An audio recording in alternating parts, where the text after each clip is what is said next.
ago, one of my son's friends, Mike Barella, his mom had some wonderful recipes, and one of them was biscottis.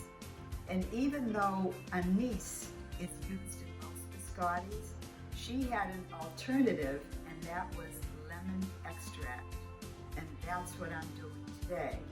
But the first thing, I want to show you how to make the little tunnels for the biscotti batter. So I already pre-made one, and I'll show you easily how you fold the aluminum foil a couple of inches towards the dull side, and then fold it up 2.5 inches on the shiny side, and there is a good size for a little tunnel for the batter. I think maybe 4 will be enough.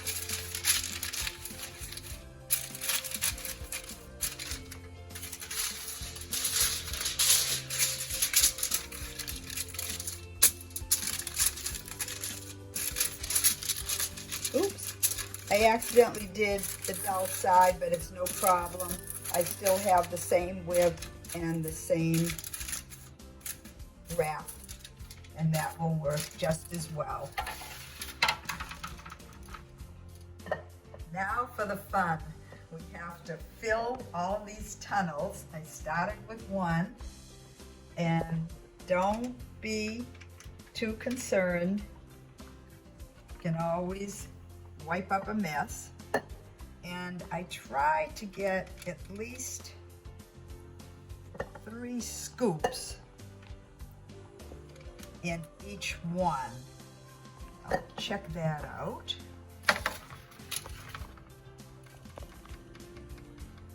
There's 1, 2. Don't forget you have 2 teaspoons of baking powder in here, so it should be pretty good. It will rise. And this one might not be as big as all the others, but try to get as much as I can out of the bowl.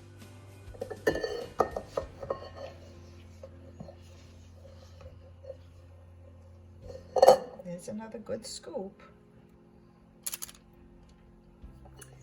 And then I take and smooth it over. You can do it with a frosting knife or a spatula, and just give it a little starter-upper so that it's going to spread on its own. And this one I did. And this one is a little bit smaller. So I won't move it to the end. You'll see it'll spread by itself. And now put it in the oven, a 350-degree oven for, I would say, maybe 20 minutes. We'll check it out to see if it's done.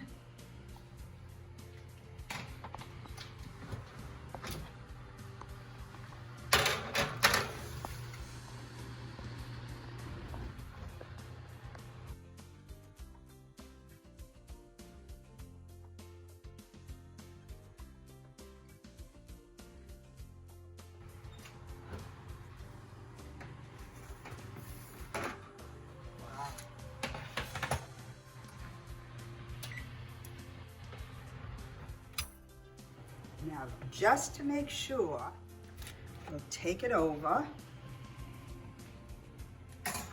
and I like to check it out with a cake tester. Good, good. Now, I'm going to remove them from the tray so that they'll cool a little bit faster. And as you can see, they will peel off very easily. And then you just slide it off of the foil, and it cools about 10 minutes, and then we'll frost it.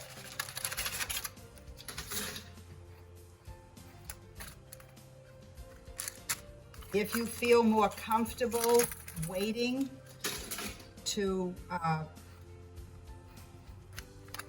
remove it from the foil, you can do that too.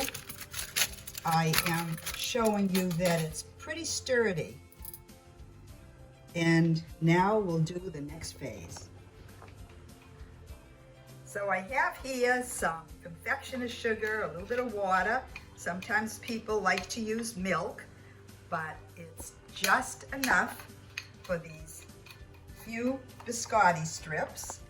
And you take, spread it evenly and quickly, because the confectioner's sugar mix dries very fast, and you want to be able to add the sprinkles.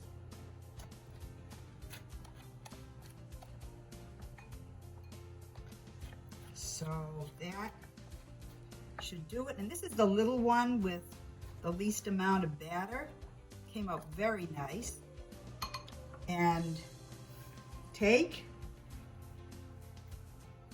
and you have to make sure that the confectioner's sugar isn't too loose and watery, because what will happen is your sprinkles will bleed, and you don't want that.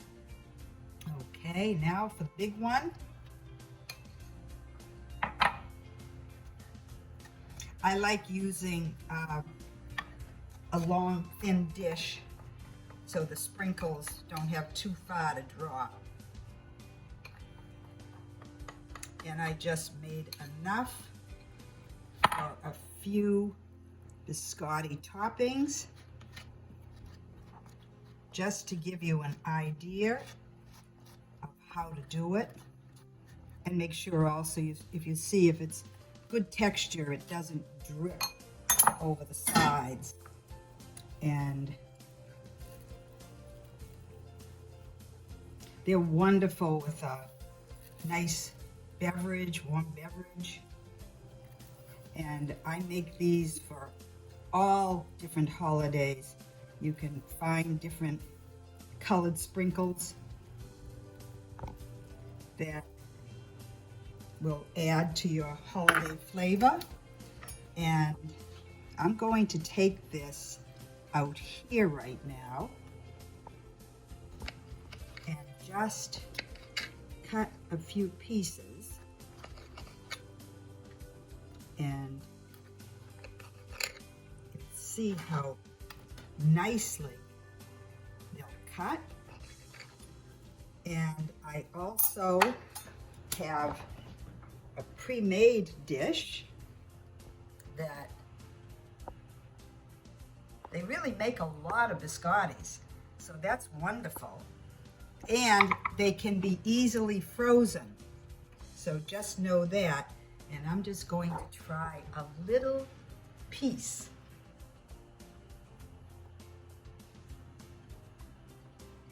You will really enjoy it, and like I said, with a nice beverage. So check out the recipe on YouTube. See you next time. Bon appetit.